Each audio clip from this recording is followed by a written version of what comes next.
Hey, wanted to get this message out to you guys. You're subscribed to me on YouTube. I will also have this as a link in my as a link that goes out to subscribers of my newsletter. Crypto is easy. If you're not subscribed to the newsletter, check the link in the description below. If you like it, please sign up.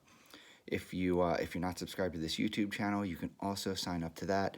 Today, I just wanted to really briefly, in about 3 or 4 minutes, flag something. Bitcoin's price hit 10,000 today. It's awesome, and a lot of people are getting hyped up about the halving. Like it's people are getting tickled pink about the halving, and it's a really important event. It is extremely important, especially for the miners, but just in general for Bitcoin. The halving is a really significant event, and I don't want to downplay it, but I wanted to make clear that the halving, as important as it is, as significant as it is, the bigger and more important thing to look at is hodling. And more specifically, it's what people are doing with Bitcoin. That is the most important thing. Right now, there are 18 million Bitcoins. Whether or not another 12.5 or 6.25 gets created with the next block is not going to have a material effect on anything people do with those other 18 million Bitcoins. And I'll talk about this a little more in other videos, probably within the next few days, I hope.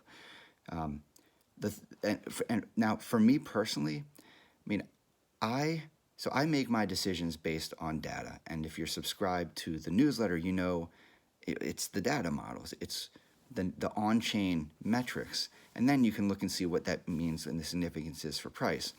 But all of that data, it all implicitly takes into account any impact from the halving.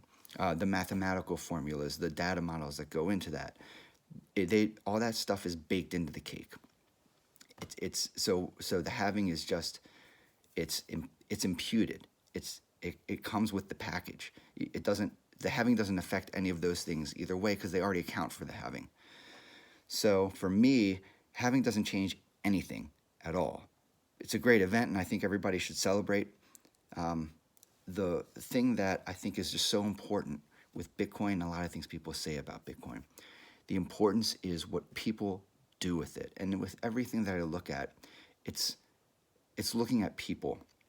You know, when you think about things as an investment, you need to be able to think about what people are going to do with this stuff, whatever it is, whether that's a business or a baseball card or anything else that you're buying or working on or putting effort into, with the expectation that it's going to be more valuable in the future. What matters is what people are going to do with it. It's nothing intrinsically about the product itself or about Bitcoin or the technology or anything like that. Those are factors in what people will do with it, but the end result and the most important thing is that what people are going to do to make this thing valuable. That's what we're going to focus on. That's one of the things that I write about a lot. My book, Consensus Land, is all about people. Bitcoin or Bust, all about people. Consensus Land, a fictional country that runs on cryptocurrency. Bitcoin or Bust, what Wall Street's going to do when they sink their teeth, or they've already started sinking their teeth into cryptocurrency. What are people going to do? And with Bitcoin, it's the same thing.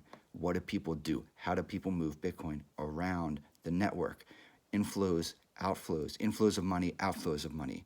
People selling Bitcoin, buying Bitcoin, trading Bitcoin, building businesses on Bitcoin, products, services, solutions using Bitcoin, and it's all about the people. So always focus on the people.